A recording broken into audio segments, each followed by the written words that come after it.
Live from the Green Room Studios, from the spacious property of Bates Nursery and Garden Center, 3810 Whites Creek Pike, it's the At Home Show with Josh Cary and David Bates. Oh, yeah, everybody knows what that music means. It's now time to climb a tree, don your loincloth, and survey the backyard, because you got to find a project. You have to lay it in the unmarked grave of history. Welcome in, everybody. It's Saturday morning. It's the Green Room Studios. That means it's the At Home Show. Welcome in, everybody. We appreciate you joining us. I'm Josh Cary. And I am David Bates. And we are here for you, as we are every Saturday morning. We are indeed. We've got, you see Mr. Tyler Blankenship on the side there. And good morning to you, Tyler. We appreciate you being here today, as always. Don't wave at me at the camera. Wave at me over here. Morning, sir. Okay. Morning, sirs. You make me feel distant when you do that. You're right there. I don't know what you're talking about. Well, you know, and again, we've been calling Tyler the producer, but I think we need to give him a new title, David. And I think we ought to call what would that be? Showrunner. Showrunner. That's a promotion, by the way. So, well, I think it comes with more duties, and one of that is reading these questions today. Oh, because why? Because Caroline's not with us. Where's Caroline? Caroline is on the beach in Outer Reach. And who's there in her place? Well, let me go ahead and introduce. Of course, we've got Austin Lowen as usual. We got Ben Tress sitting in for Cary today, and I must say, he looks especially good today. Yes, he's a good-looking guy and a great addition to the show today. And we're Ben, welcome in today, and we're going to be picking your brain today. We're really fortunate to have a complete staff of individuals to have a high level of expertise, and Ben certainly is not the exception to that rule. We'll be talking to him. He's got some moisture issues. He's going to be talking to us about today. But let's talk about the weather before we get into that. And of course, today is Saturday, the 25th of June. The month is getting by quickly. 72 degrees at this particular moment, 81% relative humidity. And we're going to give a look at the 10-day forecast. And this could mark the beginning of a downward trend. It's not going to get cool, but it's going to get cooler. 97 for the high today and mostly sunny conditions. A chance of rain tomorrow afternoon. You liar. 20, maybe a quarter of an inch. I think that depends on where you happen to be at a specific moment. Those are not widespread storms. They tend to be spotty. So you might get 2 inches in one place. You might not get anything somewhere else. Monday looks like a wonderful day. 85 degrees, partly cloudy conditions. So a rather welcome cool off. Only 87 on Tuesday, still pretty good. 92 on Wednesday. That's kind of more in the normal range, what we expect to have this time of year. On Thursday, 94, partly cloudy. Then it looks like we might have a chance for some isolated thunderstorms on a daily basis beginning Friday and through next weekend. And we'll find out more about that Thursday. As we, you will know more about Friday on Thursday, correct? Right.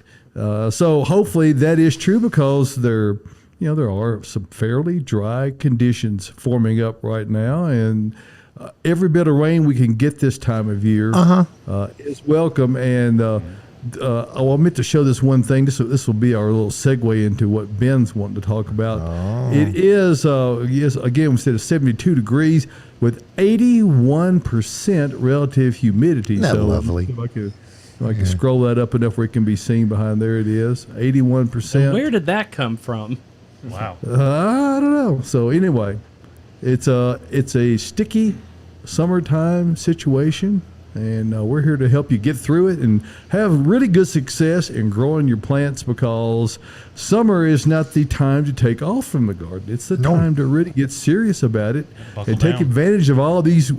As hot as it may be on us humans, they're great growing conditions, and provided that you know how to water. And if you're watching this program, you probably do, and if you've got a couple of missing spots, we're going to help fill those in. So we invite your questions in. It's either through our Facebook pages or Instagram. And Tyler, I suspect you have those all in the queue. Do we want to go to Ben first and talk about this moisture thing? That I think that's a good idea. Yeah. Sure. And, I absolutely think so. and I know you recently talked in your newsletter, David, about, this time of year watering properly is the big thing, and really just soaking your soil. I love the sponge analogy, which is just our soil is a sponge, and right now our soil is turning into a dried out, sponge you've got under your kitchen cabinet, and sometimes that water just runs right off. I see this over here. The water just runs right off. There's the abrasive side. It's a little. And until you soak it, right? The abrasive side represents the Josh Cary part of the program. Yes, it does. We noticed that he's using the hottest accessory for the gardener to demonstrate with this morning as well. The dirt bottle, man. The dirt bottle. Good job, man. Product placement. This may not be enough to water your trees and shrubs, but No. it's a start. It'll water your sponges. But yeah, if you get that sponge, just like your soil, if you soak it for a good long soak, it'll hold that water. And if you can do that right now and soak long and deep, you should be able to take a break between waterings. And it's just about soaking your soil like a sponge.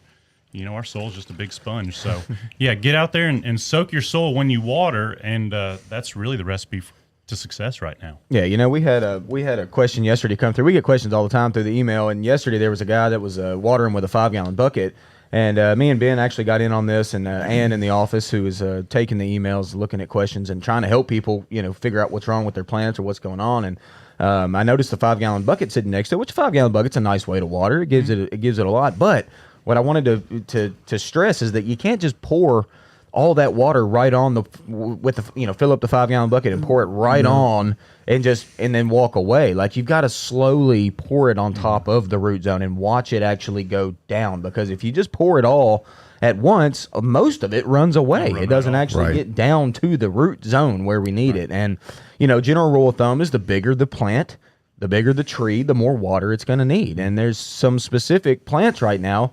Let's just go ahead and talk about it. Tree-form hydrangeas, okay? These have become extremely popular, as they should. Yep. It's a really, really good plant. They handle full sun just fine. But this time of year, they get very, very thirsty. Me and Ben and Adam Chapman, who's our general manager here, we're having to water tree-form hydrangeas before we even get to start irrigation at the end of the day. They're wilting hard. 3 times a day. Yeah, they really are.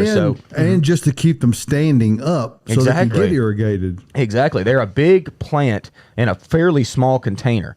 So like I said, by the end of the day, we're all trying to water before we even start irrigation. So wilting is okay on hydrangeas. We don't necessarily want them to wilt. We want to keep them growing and keep them upright and pretty, but sometimes it doesn't happen. You get home from work and you hadn't been able to plant your hydrangea yet maybe, and you see that it's wilting really, really hard. Don't freak out so much. Just make sure you go out and certainly soak it deeply. Like, you can't give it too much water. There's drain holes at the bottom of these pots. Any excess water is going to drain through. So go ahead and water them. You'll see after you soak them deeply, in about 15 to 20 to 30 minutes, they're going to be perked right back up and pretty again. So that's one specifically. Crepe myrtles are another specific one that you really need to watch out for with the water. Keep them almost wet. Give really. You a warning. Yeah. And they're... Another one of the things that, and it's a product we sell, and you see them widely available, these what's called gator bags. They're a green. I just think they're really ugly, but they do a good job because you feel that they're like a tower. Some of them lie flat, which are less noticeable, but they don't hold near as much water. But they are a bag that you fill with water, and it slowly leaks into the soil. Now, if that's not your cup of tea, obtaining some of these 5-gallon empty buckets and drilling 4 or 5, I would say like 5 30-second holes in them. They got to be small. Put those in just together, side by side, so that you can place these buckets around the tree. Take your hose and fill those, and those will slowly put that water onto the tree. That absolutely works well. Yep. It's easy to do. It works great. Too. Yeah, it really does. And once you get done, you can move them away. You don't have to look at them. So, and that's certainly a maintenance strategy, like specifically after you've got. I think what we do need to say though is the initial planting. It needs more and it needs quicker than that. So you need to really drag your hose to the plant and soak it very deeply on the first one. Y'all, it is hot. It's 100 degrees and we ain't had rain in a long time. I mean, it's this is like periods of drought. You know, we rarely have to deal with this too much. But I mean, me and Adam were talking yesterday about the water in the creek. I mean, we do not want this creek to dry up, y'all. We got a lot of plants out here. I know, David, you're thinking the same thing. Like we cannot have this dry up on us or we're going to lose a lot of plants. So the very first watering you do has got to be deep and sufficient. And then after that, a maintenance routine with the 5-gallon bucket with the holes drilled in it is a really good way to do it. You can literally do that in the morning, go on to work, and you don't really have to worry about it till you get home, and your plants will be much better because of it. Now, what about newly established stuff? Are we still going to get on a schedule like every other day, use your finger to check and see what's going on? All that, and then also just observance. And we got to do that every day. Every day when we get home, we got to look. I just did a tomato webinar this past week, and I just talked about going out and looking at them every day. You know, after you get off work, let the sun kind of set a little bit and get a little... you know, a little bit of shade on the garden, and then go out and just walk around and look. You're not just looking for water issues. You're also looking for pests and disease, and rabbits. If you need to prune, rabbits, whatever it may be. Just looking is the very first step that we all need to do. And it's fun to do. I know it is for me anyway. Yeah. Well, I mean, if you're a serious gardener, and of course you are, you wouldn't be watching if you weren't. That's right. Looking carefully at your plants is all a part of it, and that's whether you're talking about for disease and pest issues or water, or more specifically the lack thereof. Being attuned well to what's going on with your plants is the secret. That's what many people describe as having a green thumb, is really your ability to observe and interpret that information that you're observing, and we're here to help you do that. So I think we've kind of talked through that, at least for the beginning parts. Take it away, Tyler. Let's see what we got to answer out there. Okay, well, I'm going to go ahead and co-opt one that we were messaged on Facebook by. Should I trim my weeping cherry? I have lots of side shoots. Thanks. Good question.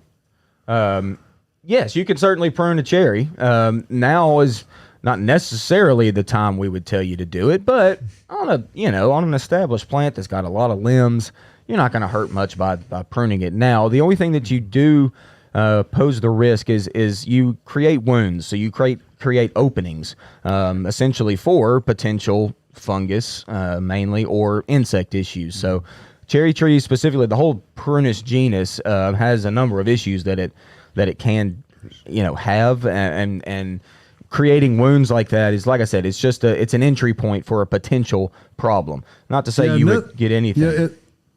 And another thing about that is that because a weeping cherry, it's a double grafted tree. Right. That means you can have sucker growth. That's SUCCOR. That's the growth that comes out either below the ground, or it could come off the intermediate graft below the head of the plant. And those are not the bud stock that is desirable. So when you see these shoots that tend to be going straight up, you got to cut those off and do it as quickly as you can determine that it's coming out of the wrong spot. If you stay on top of those, it's not much of an issue, but some people think, well, gosh, that one's really growing strong. Well, yeah, but you don't want that one on there. But so you're saying that the weeping cherries are actually 3 different plants? Is that what I understand? There is a rootstock, there is the grafted stem, and then you have your bud stock for the actual weeping part on top. So that is actually 3 different organisms that have been assembled together. Frankenplant. Yeah, really. Wow. Yeah, you'd be amazed at what they can do in the plant world with just grafting alone. And Ben, why don't you tell, while we're on weeping cherry, let's talk about holes in leaves. What's that all about? Holes in leaves, specifically prunus. I mean, there you go. Like I said, there's a lot of pests, and a lot of us have been attuned to it in prunus, and I think we see the holes and we just keep walking past it because we're used to it. There's a lot of things that go after prunus. I mean, but what's the biggest one specifically? Not pests. Not pests. Oh, the fungal issues in the leaves. Shot hole. And I mean, you were leading him down that path, weren't you, Austin? Yeah, I didn't want to say it. Yeah, we deal with it out here. It's commonly misinterpreted by people who are or not as experienced gardeners as there being something chewing on the leaves, because it does resemble that, but that's not the case at all. Well, and they ought to actually really love this weather we're having. I mean, it's produced by humidity and excessive moisture on the leaves. So this dry weather, just like we were talking about tomatoes earlier before the show, they actually really like those dry leaves, and it reduces the chance of those fungal issues, which is bred by water. So a lot of times we can tie it into moisture just being on those leaves or where it shouldn't be, or maybe your plant's just too tight and it can't breathe. And those holes are just a result of that. You can treat it with copper, but a lot of times if we can clean the plant up, get rid of old leaves, allow it to dry out, those holes aren't as unseemly. So And we were talking, me and Ben were specifically talking yesterday about tomatoes, and this year specifically, we got so hot so quick that we have not seen the fungal pathogens that we typically see with tomatoes, especially on lower leaves. I was looking at Ben's tomatoes yesterday, and he hasn't done much pruning. Most of his lower leaves are still on there, and they're intact, but they're not black or yellow or spotty or wilty or anything like that, and that's just been because of the weather. I mean, we've been so hot so quick, we haven't had those moist, fungusy, days. So it's been a pretty good year for fungus, and with your prunus, your weeping cherry specifically, we haven't seen a lot of holes in leaves that are caused by a fungus. So it's been, every year's different, I mean, we've had to water, and just do know, y'all, especially growing tomatoes, when you do water, don't water those leaves. They really prefer to stay dry. So just water that root zone. Make sure it's really around the roots, and it'll be able to take that up. So we can lessen the spread. With the shot hole fungus on the prunus particularly, that's, Ben talked about the humidity being one of the things that really adds to it. But the worst thing, and why it's such a problem in oftentimes in nurseries that grow things with overhead irrigation, is that the splatter of irrigation spreads the pathogen, and that's why you'll see all of our laurels are under a cover with drip lines on them. That takes the water, again, as Austin was mentioning, directly to the soil. We don't water the foliage on those, and that greatly alleviates the need to have to do any kind of spraying, because you're not giving the pathogen an undue amount of advantage, or making it too easy for them. So just be mindful of that. Keep it off the foliage. Yep.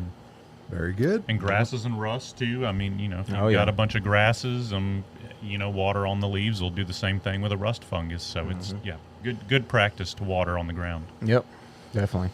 Hey, Josh, let's switch gears. I got something over here in front of me that's interesting. Yes. That you brought in. Y'all look at this. Look at this. It's green. It's warty, but it's not supposed to be, right? Nope.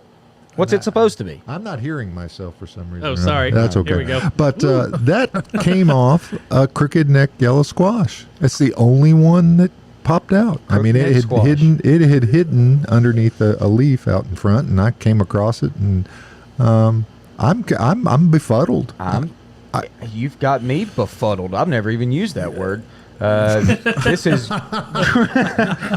this is supposed to be yellow, yellow crookneck squash, and it came out green, warty, and just odd looking. It's a now one thing about go ahead. The squashes and gourds are all very closely related. And when they sow these plants, you can't look at the seeds and really tell them apart. You have to keep them separated. And in my thinking, that's either a seed that somehow worked its way in there, or it is some type of a genetic aberration that is going to be more gourd-like than squash-like. So there may be that's a.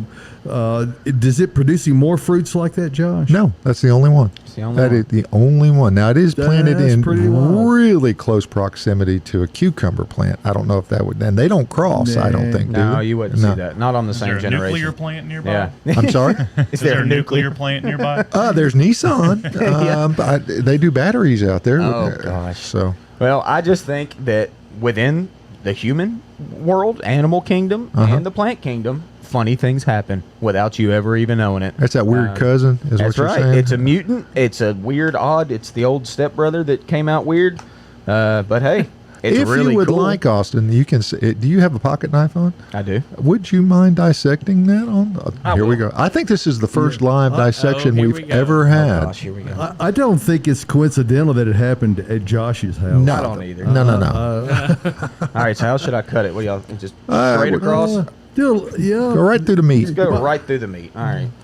Here we go. So what on would the the seeds air be? Would they be- dissection. That's what we would have to wait to find out. Okay, so the seeds don't really look. It's hard to see, but then there's seeds in there. They certainly are. They're not developed yet.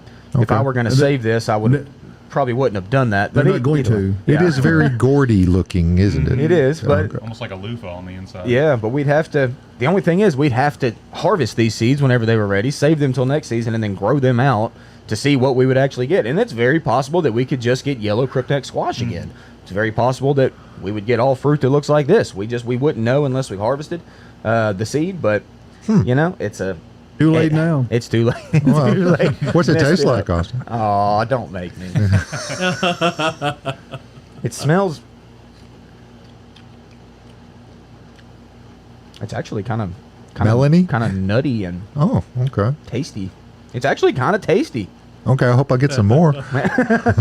We'll grill them up on the Weber and see what happens with them. There you go. Anyway, that's kind of cool. Isn't that neat? And That I is imagine neat. everybody's got one of those little guys in their garden. So Everybody's got squash and zucchini. Most people have too much squash and zucchini. They don't know what to do with it.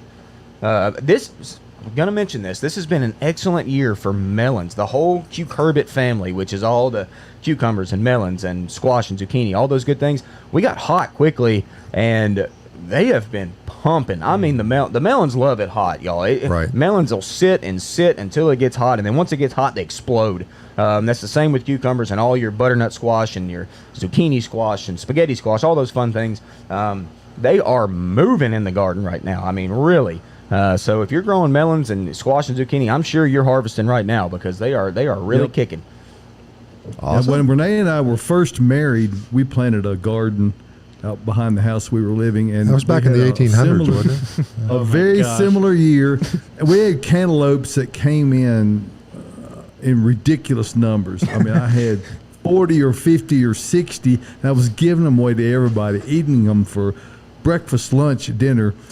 And I had to quit eating cantaloupe for about 2 or 3 years because I just got so completely burned out on it. Yeah. And I had some the other day. It was really good, and I'm glad I have regained my taste for it. But I do remember how it is when you have so many, you can't eat them all. No, you really can't. I mean, I literally got a 4-pack of squash, a 4-pack of zucchini. That's it for the garden. Tiny little bitty plants for $1.99. You know, just Right. Taking over. and they're huge. It's been a really, really good year for the squash family plants. So there you go. Hey, before we move on, let's take a moment and talk about one of the things that really helps your plants to grow and do their best, and that's Earth Mix garden products. So if you're gardening in the ground like Austin does, you might use Earth Mix Supernatural to help recharge that soil to get some very beneficial microbes and nutrition in there, and help loosen that soil up to get the plants growing their very best. But perhaps say you're a square foot gardener or just growing a container, you might consider Proganics I. A lot of people even use our Earth Mix Landscape as a container, outdoor container mix, and it I'm is one of them. wonderful for that. Me too. I do too. It's my favorite. It may be the best product that in the Earth Mix line. It's in addition for being able to be used such as that, it can also, is what is primarily sold for, is to mix in with your soil when you're planting new things. The people who have done that I promise you, are having decidedly less issues with keeping things properly watered. The root systems of the plants are able to get out, get established much more quickly, much more deeply, and when you do that, you have plants that are much better able and more capable of dealing with drought conditions. So if you want to have the best success with your plants, get Earth Mix garden products, and it's available all over the Middle Tennessee and Kentucky areas. Simply go to earthmix.net and click on the Find Earth Mix tab. Once you click there, you'll see that there are pins that come up on the map all over Middle Tennessee, Kentucky, even up into southern Indiana and Ohio. You can zoom in or put your address in and get turn-by-turn locations to the location nearest you. So just remember this: success in gardening begins at the ground level when you use Earth Mix garden products. And so check that out and have success in your gardening. It's not just about digging holes. We really want you to have success and do well with it. Sunshine, Earth Mix, plants, water. That's all you need. Water. That's all you do need. those things, you're gonna have a really good opportunity for success. We just got a comment on the Bates page from Nate. Took your recommendation for Earth Mix Enlighten on new planting holes to deter voles with good luck. But trapping with mouse traps and peanut butter is working wonderfully too. Down 10 voles. Nice. So the vole Never hunter. had a vole problem in Tennessee, but I'm sure they're here. No, they're definitely. Oh yes. And they can really be damaging. And I had some boxwoods at my house that we had to really take some more assertive action to get rid of them, because they'll get in there and they chew those tender roots up. They'll destroy hosta. I mean, the plants will just fall over. They don't eat the foliage; they eat the roots. And folks, don't use the rodenticides outside. Don't do it. I mean, it's just not a good practice, because you're going to get it into the environment. The birds are going to eat them, the hawks, and the cats, and the feral, all the other animals. It's just not a good idea. Please. There you go. Dagnabbit. Don't do it. Message. I said. This PSA was brought to you by Josh. Oh, no, okay. But if you got a nice little terrier dog out there, you want to keep that terrier dog away from my daughter, the vet. So I mean, just don't do it. I mean, because they'll eat the little rascals, and it might be a minute or two before you notice what's going on. But that poison that they put in there is not a good thing for anybody. So, All right. Word. Dagnabbit. All right. Where are the hummingbirds?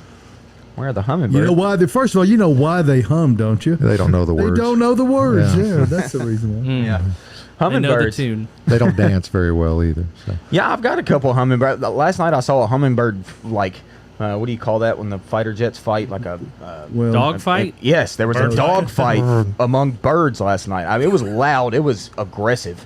My wife put out some hummingbird mix. We have plenty of flowers for the hummingbirds, and they've been around and such. But once she hung up this, this liquid, this sugary liquid that's red for the hummingbirds, they have been in. And like I said, there was a fight last night. There's one that's this bigger green one that really is around all the time, and then the second one tried to come in and get out of my yard, get man. out of here, man. Yeah, it was a serious fight. A couple of fun facts about hummingbirds, and I only know this because my wife is an avid birder, and we get gobs of hummingbirds. First of all, everything in Middle Tennessee, they're only the ruby-throated hummingbirds. Now, only the males have the, quote, ruby throat, but that's the only variety. Of course, hummingbirds only exist in the Americas. So from Canada to the tip of Chile in South America, that's only, they don't exist anywhere else in the world. So there's that. And for a hummingbird food to put in the feeders, it's 1 part sugar to 4 parts water. And you can mix it in hot water. It'll go completely dissolve. It'll stay in suspension that way, and the color has nothing to do with it, except for the fact that the flower, on the feeders, you're usually red. They are very attracted to red, but they also like orange and yellow. They'll go where the food is, and so you can mix your own. It's very easy, and you don't have to pay a high price for pre-mixed sugar water, which is what it is. If you do 1 tablespoon of sugar, 4 tablespoons of water. That's all there is to it. Yep. All right. And change it. No need for red dye or food coloring or anything like that. Yeah. And one thing about it, if you cleaning it and changing it really involves just, if you're really serious about keeping it filled, you're going to have lots of opportunities, because they can take it and suck one down in a couple of days. It's amazing how fast. It is amazing. Particularly when you get 4 or 5 or 6 or 7 of them working on the same feeder, you can see it move down hour by hour. So.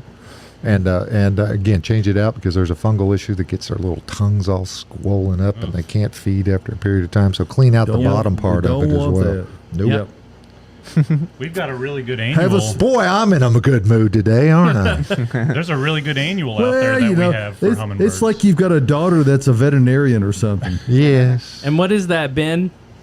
Lantana. We've got tons of lantana, and that's red, orange, yellow, and looks really good. And in my experience, hummingbirds go crazy for lantana. Yeah, absolutely. They do. They like soft blues and even soft purples. They're not, like y'all said, they're not very picky on color. They just want that food. They want that sugar. Yeah. They'll be all over my petunias. You know, you wouldn't necessarily think petunias would be all that great, but they're on them. And I've got some kind of soft blue ones and some pink ones out there, and they're all about it. So. Do you hang those, Austin? Do they? Because I've got them down low to the ground, and they won't get near them because I think they're worried about somebody reaching up and grabbing them or something. No, see, that's funny. Mine are planted in the earth. I mean, Really? they're just amongst my boxwoods. Yeah, they're just all kind of I use wave petunias, so they just creep across the ground, typically used in hanging baskets. But if you use them in the ground, they just run across the earth. And they're down on them. So. Wow. I know, it's fun to watch. Anyway, and if they've got blooms that are on things like trumpet vine, trumpet creeper they really love those. They're a deep fluted kind of a flower. Yes. But if it hasn't opened, they'll punch a hole through the side. And they will. Yeah, you're right. I've seen them do it. Give me my nectar. Do we have any more questions? Oh, we have lots of questions. Okay. Is spring or fall the best time to plant native seeds? Well, that's actually an interesting question. Depends on the seed. I mean, kind of, but not necessarily. I mean, as long as it's a seed that can handle our winters and aren't going to freeze out over the winter, you can certainly sow in the fall. The only issue with yeah, or rot, exactly. But you know how plants work around here, y'all, especially native plants. They drop their seed in the fall and they lay dormant until springtime. Now, they may drop 1 million seeds and only 100 of them will germinate. I mean, that's just kind of how nature works, that you do way more than what you should, and you don't get a ton after that. But you can certainly do that. The biggest problem with doing it in the fall is keeping the seed where it needs to be. So heavy rains over the wintertime, or like David said, rot if they're staying really, really wet. Birds can get them. There's all sorts of things that can happen mechanically. I mean, just from nature. If you do it in the fall, you'll have much better germination results if you do it in the spring and keep the moisture level where it needs to be, and the temperature starts to raise, so you'll see germination happen quicker.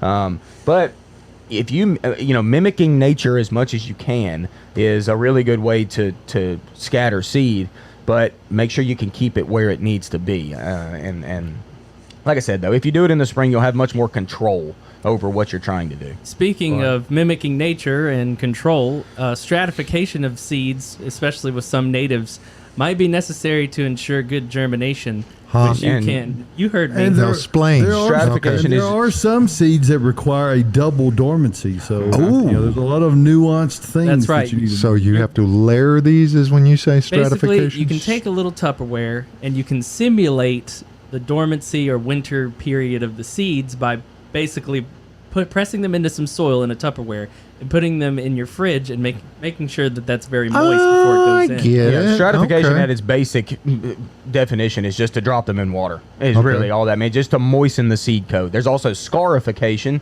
which is actually scarring the seed. So using like a little sandpaper and like nicking the seed a little bit. And for a native seed like passion flower, you need to do that to get it to germinate. It's very hard to do that otherwise. General rule of thumb is the harder the seed, the more you have to do something like stratifying or scarifying. So. Yes. And if you want to, milkweed, if you want to propagate that native, you definitely need to do the stratification, because I did it and I have milkweed babies now. Cool. Nice. Nice.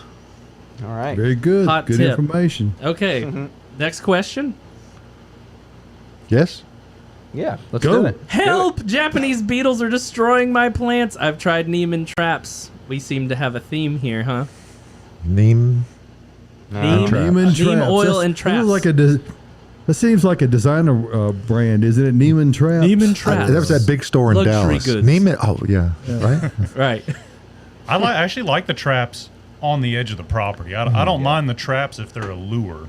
In their neighbor's yard. Yeah, in the neighbor's yard. Yeah. But neem oil is not going to be effective against Japanese beetles. It's really not. I'm sorry, but the hard shell of their exoskeleton, you can't. Neem oil is mainly a smother. It pretty much just makes bugs where they can't breathe, The water so they suffocate. The water would be more effective in that spray. Or just the powerful flicks. You get a racquetball racket and go out there and whack them. It's hard, but you can also pyrethrins. If you need to use an actual synthetic insecticide, pyrethrins do a really good job of getting rid of Japanese beetles, and it's not as harsh as some other chemicals are. It's kind of the most basic. They make new insecticides from pyrethrins. They more or less just switch up a molecule and you've got a different chemical altogether, but it's a little bit stouter. So we do sell pyrethrins here. A lot of times the label will actually say like Japanese beetle killer, and you look at the active ingredient and it's just pyrethrins, and it does work well. Please avoid flowering plants though. If you are having to spray, trying to keep them off the blooms or even the plant in general. Japanese beetle really loves crepe myrtle, and if you might have a crepe myrtle out there that's full bloom right now, if you could please avoid spraying that with something synthetic to help save those bees. We really don't want to be killing bees. We need them for our vegetable gardens and really in general just overall life. Without bees, we don't have food. So let's and to your point, conifers is where you probably need to be concentrating any thoughts about pyrethrin use, simply because of bagworms and spider mites are so prevalent at this time of year. And if you Father's Day, we talked about last week is the official time of year to look. Don't stop looking. They're growing fast, and infestations will get bad before you know it. The webs are almost invisible until they get to that infestation level. So dwarf Alberta spruces are particularly bad for the spider mites. And then for all of your other particularly upright, large growing conifers, be it emerald arborvitae or green giant arborvitae, or if you have a Leland cypress, all of those are bagworm magnets. And one bagworm left on there this year alive will produce 1,000 next year. Yep, you're so right. So, and you don't feel near as bad spraying the conifers with pyrethrins because they're not in bloom. Flowers. So you're not going to see a bunch of bees around there. So it makes you feel a little bit better. So one thing I want to get before we run out of time here today, and I want to make sure, because we've got Ben Trest on board today, and Ben is a guy I consider to be a master level at pruning. And he understands it really well. He's not afraid to prune, and that's really what I'd like to hear you talk a little bit about, Ben, is to help people get beyond the fear of doing some kind of damage to their plant and how to have that sense of balance on how much to prune. Sure. And I mean, the only time I'm really careful about pruning time and how hard I'm pruning is on plants that are difficult to get blooms on: old wood, macrophylla hydrangeas, lilacs, things that take a while for that bud growth and for flower production. Those, you do need to be careful with pruning. But no, generally, if you can keep sharp tools, keep your cuts clean, keep your tools clean, you can do pruning almost any time of the year. Some of our plants we worry about getting close to frost. But yeah, I mean, pruning is something just like watering. You kind of learn how the plants respond. Some plants respond quicker than others. And our rule here just generally is less than a third at a time. We just don't want to stress that plant out so far that it just wants to hit the red button and just say, okay, I'm done. But it really takes a lot. That's why I do kind of gravitate towards juniper with pruning, because they tend to flush whenever we prune.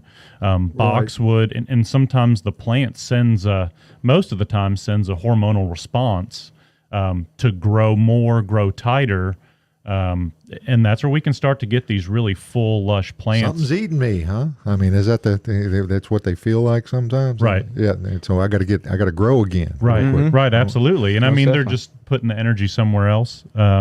And really what we talk about with juniper around here with Ben's our great topiary guy, which topiaries are, the balls or the swirls or the really formal, tight growing plants. And really, Ben, for the most part, we just look around the lot and we say, hey, that one's getting shaggy. Sure. It's starting to lose its form. It's starting to lose its spiral. And then Ben goes in and really trims them back tight to their older foliage, and then you get a nice response after that. So there's not like once they get shaggy, if you need to prune, you can certainly prune juniper or arborvitae, whatever it is, whenever it's getting shaggy to get that form back in check. Yeah. And like we said, Ben's very, very good at that. He's got a good eye for it. And I mean, And we even get deep into hiding cuts and stuff that gets more advanced. With but boxwood, you can get really, you can get into it for sure. Yeah. Now, one of the things that you touched on briefly there, Ben, it's worth reinforcing, is the fact that you need to have a really good quality pair of shears. You need to keep those very clean, and particularly, it's very important when you're trimming things such as boxwood, which there are things such as boxwood blight that exist. You could have a large enough lot and unknowingly spread boxwood blight from boxwood on one end of your property to the other. So, keeping your shears clean, keeping them sharp, all those things help to reduce bruising and injury, and also the transfer of pathogens from one plant to another. So yeah, because you don't want to shear keep those transmitted things in mind. disease. But you often recommend that people actually designate a set of shears for their boxwoods, don't you, Sure. David? Yeah. Right. And if you have landscapers coming into your property, I would say, look, no, here's the shears that we trim my boxwoods with. Yeah, keep don't it at your use house. yours. Yeah. Because you don't know where they have been, and they might have no clue that they have inadvertently sheared a boxwood that has An STD. boxwood blight on it. Yes. And so you don't want to transfer boxwood disease. What does that there say? you go. An ounce of prevention's worth a pound of cure. Just, if you clean up beforehand, it'll be a lot less regret later if there is a disease. Yep. Hey, before we shift gears back to Tyler here and more questions, let's take a moment, talk to you about why we're here, and that's Bates Nursery Garden Center. In case you haven't figured it out, all we do is plants. We're about helping you have the best quality plants to choose from, about having the very best things to help you grow those plants with, and lastly, and most importantly, the expertise to help you get that. Now, there's a lot of places around that sell plants, but what we really strive to do here at Bates Nursery and Garden Center is to be the definitive source of information. If you're having trouble, if you've listened to the program this morning, we're very nuanced and go deep into plant pest diseases, cultivation issues, things that are a little off the beaten path perhaps for some.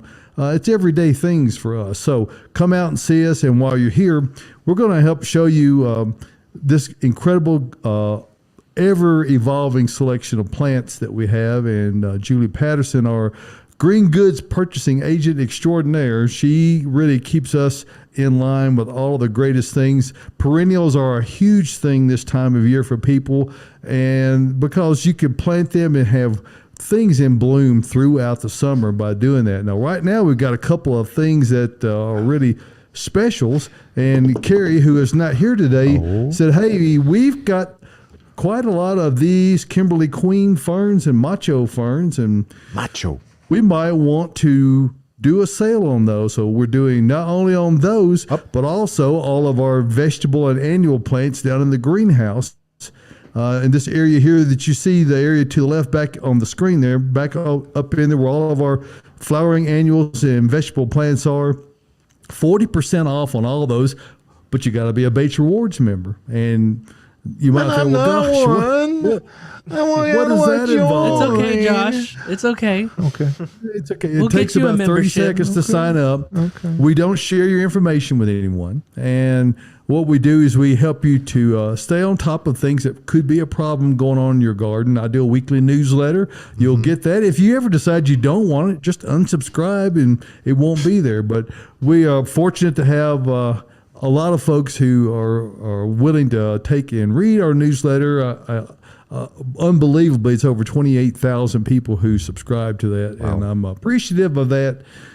So thank you for subscribing to that and being a Base Rewards member and staying abreast of all the things that you could do to keep your garden growing throughout the summertime, no matter what the conditions are going on outside. So just remember that we are conveniently located 1 mile north of Briley Parkway at exit 19 on Whites Creek Pike. Now, that's just minutes from Rivergate, Opry Mills, Nashville West, downtown Nashville, and I promise you, it's worth the drive no matter where you're coming from. Now, check out our website, batesnursery.com. Everything we sell is available to not only search, but to purchase online. You can set up delivery direct to your house if you just can't make it out, or you can have curbside pickup if you want to do that.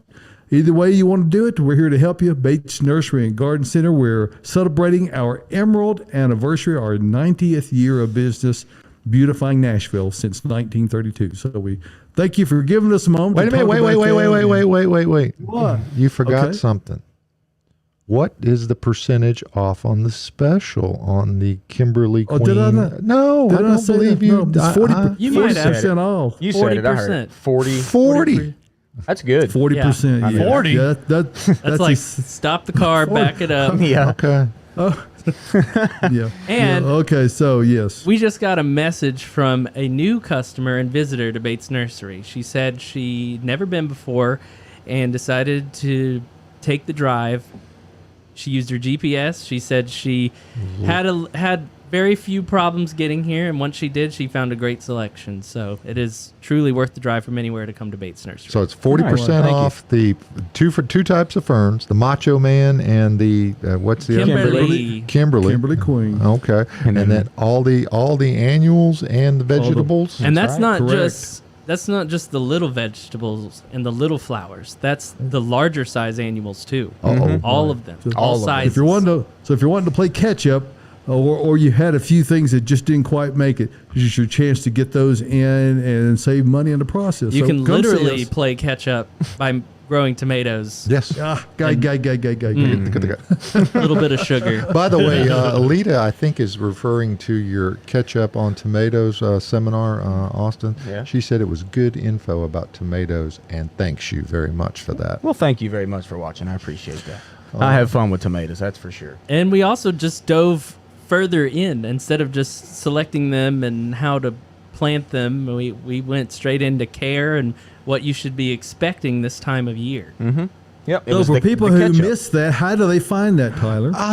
They find that on YouTube, where I'm going to be uploading that later today.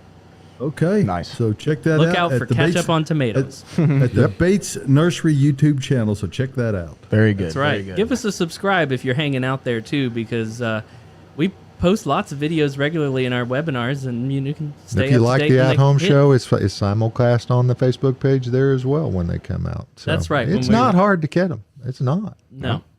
All right. Well, hey, I've got I got to do a little shout out here. I got to do a little respect for our homegirl Caroline, who is out of the studio this morning. I had to water the greenhouse or the garden center for her yesterday. Things were dry. lot of work. Everything needed it. It took me all day long. I've got like way mad respect now for Caroline. Caroline almost single-handedly takes care of that garden center. And this time of year, when it's 100 degrees and it could be 110 in there, things are thirsty, and they are thirsty quickly. So she keeps things looking really good. Not just our annual selection looks good right now, but our houseplant section is really, really pretty. She keeps it looking very nice. And I just got to say, mad respect, because that was a lot of work for me yesterday. It took me till literally like 3:40. I finally rolled up the hose at the end of the day. So, yeah, if you need some good looking houseplants, she certainly does a great job working in there. So I'll be happy to have her back because I'm going to have to go through and water you again better today. keep it up there, big guy. Yeah. That's all I'm telling Well, you. I'm thinking now we need to double team it. Like we have two hoses in the garden center, so maybe we'll have to tag team it and make it a little quicker, because it is a chore to keep all those plants, nice and moist this time of year. I kept looking for Austin yesterday, and I was like, "Where is he?" I know. And then I go into the greenhouse and run into him. You're still watering? I know Adam Chapman, our general manager, said the same thing. You're still watering? I'm like, yes. It takes forever. So We do it there you for go. the love. Hey, We do it for the love. Tyler, I know you Yes. got your fingers close to the button there. Let's find out from Austin's perspective what's in bloom. What's in bloom with Austin? Okay, so I decided to not go so much trees and shrubs today because there's not a ton that's really blooming trees and shrub wise. We still have golden rain tree out there blooming. I even saw a magnolia still in bloom. What is this, y'all? Week 7 of magnolias. Good Lord, they're still throwing a few blooms. I wanted to switch over to the vegetable garden side and just say everything's blooming. My God, tomatoes, peppers. I was talking to Mama last night on the phone about our garden, and I was talking about peppers specifically. this year, peppers have stayed small. The plants are small, but man, they are flowering. I've got a tiny little jalapeno, 3 little jalapeno plants that are loaded with fruits and loaded with flowers, but on very small plants. And that's really just been this weather this year. It's gotten so hot so quick.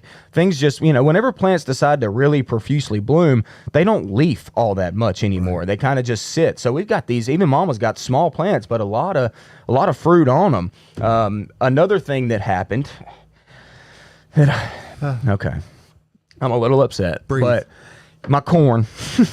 Everybody knows I love corn and growing it. Mama set out her corn 2 weeks before I did, and hers are about 5 feet tall, about where they want to be. And I asked her last night, and she said, yes, they're starting to tassel. Well, I've got about 3 foot tall corn that is starting to tassel on me. It's starting to get into bloom.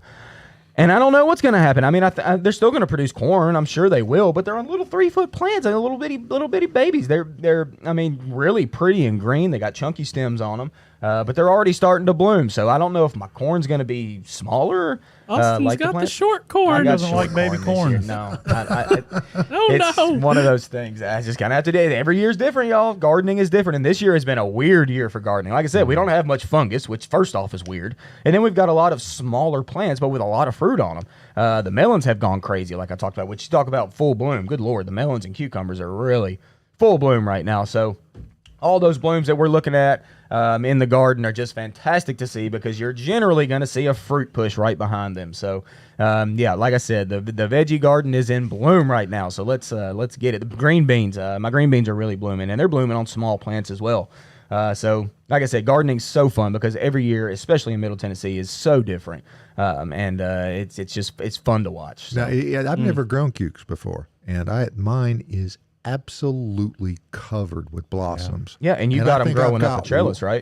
Yes, I do. Mm-hmm. But I think I've got one fruit. This is Josh's question on the Instagram page, by the way. Okay. I wanted to get that one in because it's driving me nuts. Are there 2 different kinds of flowers on a cucumber?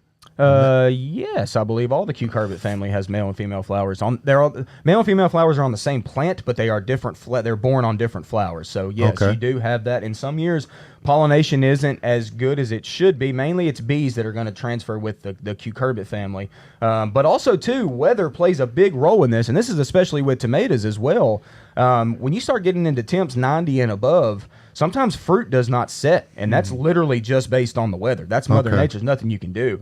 You could try to hand pollinate if you really want to. It's not all that crucial with cucumbers usually. My cucumbers are really producing right now. They're throwing a lot of fruit, but got plenty of bees. I mean, they're all over everywhere. Another thing, Josh, to remember is that cucumbers have a real good way of hiding, and they've got a real good way of being small one day and then real big the next. So just because you're not necessarily seeing them right now, give it a little time. The plants are healthy, so they're going to produce flowers and then hopefully fruit after that. So to be patient with them. I know it's hard. I know. Yeah, and okra, see, the only thing is worse about hiding is okra. Yeah. I mean, you have to really inspect them close not every day, twice a day, morning and afternoon, because they're the worst about being, just a little too small to pick. And then cardboard. And then they're a weapon. Yeah. So, so they really stand up and hide behind the foliage and the stem. So, but I love okra. That's one of the greatest plants for gardening. They're quite attractive. They have nice flowers. Beautiful plants. They really are. And it's best to harvest okra, y'all, about 3 to 4 inches long. That's about all you want. Because, like David said, they go from 3 to 4 inches to about 8 to 9, literally the next day, and then they turn They're not good to eat at that point. So, keep up on the okra. But you could have an okra weapon that you could develop. Like I got a PVC pipe and launch those things and really do some armor piercing okra. Results. I see. I don't know if it'd be armor piercing, but it'd be pretty tough. Well, I'd love to keep debating the ballistic properties of okra, but we have a lot of questions to get to before the end of the show. We got a little time left. So and we got a tour because they got some cool stuff in here today. Yes, we did. We did a hi-fi theme. Okay, we have a dwarf Japanese maple that needs to be moved. Is now an okay time to do that? No. Please don't do it now. No. It is 100 degrees out here, y'all. No, don't do it right now. Wait till the fall. Let them go truly dormant and then move them, and you'll have much better success doing it that way. Yeah. Only if it's growing in a container and you're you're moving it to another container or into the ground where you're not cutting roots. Other than that, under no circumstances. Yeah, not I the best actually time. transplanted mine in late March, which I would even say is danger zone because it's leafing out. I dug a little bit wider around the root zone to try and get as many roots as possible. Transplanted it, watered it in like crazy in the early spring. It's hanging in there, but it's got some leaf burn right now, and it's not looking its best. Yeah. So try to That's do it just a during heat. dormant. That's just a heat That's just- thing. yeah, Is all that's- that is. Yeah. Well, it's hanging in there, but I would say that was the latest I'd go. All right. Okay. All right, keep them moving. What's the best way to propagate a monstera? Oh, mainly from cuttings. They'll root in water a lot of times. You can literally just stick a leaf from monstera into water, and they will send out roots down below. Once they start to, once the roots get chunky enough and they look nice and white, pull them out of that water. You don't want to keep a cutting in water too long. It softens up those roots and it makes them brittle, actually. So once you see some roots, you want to go ahead and get it propped into nice moist soil and kind of keep it in the shade for a minute until it kind of roots into that pot, and then after that, you'll start seeing new growth out of that, and you'll have a whole new monstera plant. So, good question. Awesome. Okay, maybe Ben and Austin, and Ben did a webinar on this, on how to water your landscape. Is it best to water only roots, trying to avoid spots on leaves, but they're still showing up? Yeah, absolutely. I mean, and you can water the whole bed and soak the soil, but yeah, generally the water on the leaves is not going to help them perk up or anything. It's all got to come up through the root system. So, you just got to get it down there. And like I said, you can go outside of where you planted it and get that plant to kind of search for that water a little bit, get it to kind of absorb it from around. But yeah, there's very few plants that benefit from water on the leaves or drink through the leaves. It's only a handful. That's right. So yeah, I would just avoid it. You're just going to waste water. Let's get two more, and then we're going to take a tour because there's some cool We stuff literally in there. have two Yeah. more left. Okay. Do it. Okay, mucho fern. That's macho fern. Well, we have mucho. Yes, Mucho we macho. have mucho machos, Yep, that's yep. for sure. That's why they're on sale. 40% off here Uh-huh. at Bates That's Nursery. right. I mean, just Yep. Hey. line up your landscape with it. It's not growing though. What do I need to do? Okay, macho ferns prefer a mostly shade environment. They will take a little bit of sun, but nothing like direct. They really don't want an intense sun on their leaves so much, and they like to stay moist. We kept our macho ferns on the lot this year, close to our Japanese maples, so they were up underneath shade, but they were getting irrigation every single day. They're okay with that, staying a little bit moist and staying shady. We have the prettiest macho ferns I have ever seen since I've worked here. I've been here for 6 years, and we have the prettiest macho ferns ever right now. They are full and they are dense, and really it's because we keep that moisture to them and we keep them in a shaded environment. So if yours isn't growing, try to mimic that. We can also fertilize if we need to.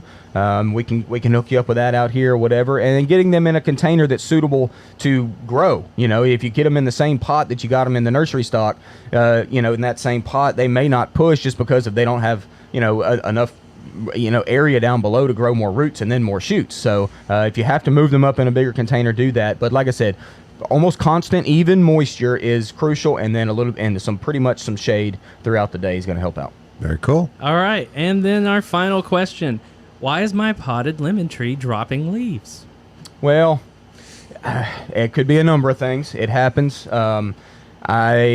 Generally lemons are growing right now, so it's Mine probably are. Yeah. I mean they like it warm as well, so they generally push a lot of leaves right now. If you're starting to see yellowing, it's probably a water issue.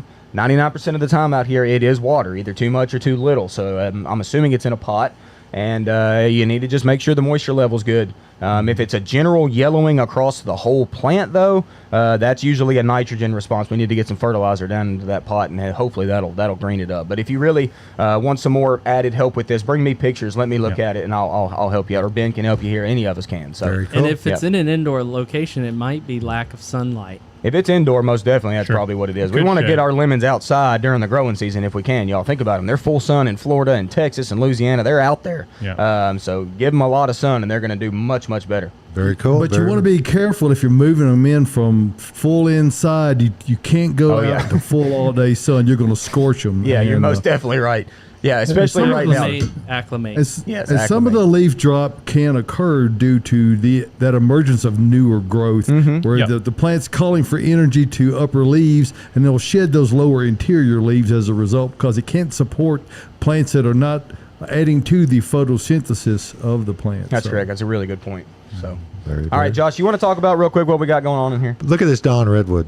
Dawn redwood, money. It's a different color than they normally are that you see around. It's a golden dawn redwood. Top 5 favorite tree of mine by far. Grows like a weed. I mean, for a conifer, it grows very, very fast. Beautiful, beautiful plant. Put your hand out there, Josh. Put your hand out there. No. Touch it. Oh, I did. Yeah. I followed it when I came in the studio. We put it over here next to me, but I can't take it home because she said I can't buy any more plants. So maybe I can. All right. Well, Who's she, Josh? You know who she is. Okay. What about these elderberries back here as well? Oh yeah, pan back to those elderberry back there. Those are cool. Much more ornamental elderberry rather than like the fruiting type. Our natives around here, they will fruit, but they're much more grown for that lemony foliage. And boy, lemony lace. Oh man, it'll grow in the shade, y'all. It prefers sun, but it'll grow in the shade. It'll grow full sun all day. Doesn't really matter. We keep ours in the shade. Thingy going on with it a little bit, yeah. I wanted to feature right out in front of Tyler and David and Josh. There's the Sun King Aurelia, that golden foliage. Josh or Tyler, touch that for me. That right there was the perennial plant of the year, I believe, in 2020, and it is no joke. I've got it in my yard, y'all. It grows from the roots every single year. It drops down dormant 100%. All you see is dirt over the winter, but when it returns with a fury. Mine are literally 4.5 feet tall and equal as wide from the ground. It is a showstopper. Wow. Absolutely fantastic for the shade. Even for at least half a day sun environment, they're great. So you want to brighten up a shade garden, use those. I'm telling you, they're good. What a great contrast with the heuchera right there. Exactly. What cultivar? That was called. What we? Oh, I forgot. Heuchera. Well, Prima. The point of it is it's a great illustration of how you can get great color in a shade area where you don't have really flowers or not much of the equation. Primo Black Pearl. Black Pearl. That is another beautiful one, and there must be 200 or 300 different types of heucherella that are have been developed over the last year or two. There's just a bunch of them. So. Definitely. Indeed. Definitely. Well, guys, it's 9 o'clock. Yes, it is. Yes, it is. It was quick today. That certainly was. Hey, Ben, thanks for being on today. We really appreciate you jumping in. I always appreciate your expertise. Check him out on our YouTube page. Ben's got a lot of great content out there. And, of course, you see Austin on there a lot. And Tyler is always the guy who's lurking behind the scenes. My face or off just to the pops side. in, and I'm just like, hey. He's a lurker. We miss you, Caroline. Come back now, girl. Come on. Be safe. She's driving back today. Be safe, please. All righty. Folks, we got to get out of here, but next Saturday morning, we'll come to you here from the Green Room Studios at Base Nursery and Garden Center. For everybody here, hey, be safe. Stay cool. Grow some stuff. Yeah. All right. Hey, there's a sale today, too. Big one. Get out, Oh, yeah. We'll see you next week, folks. Bye, guys.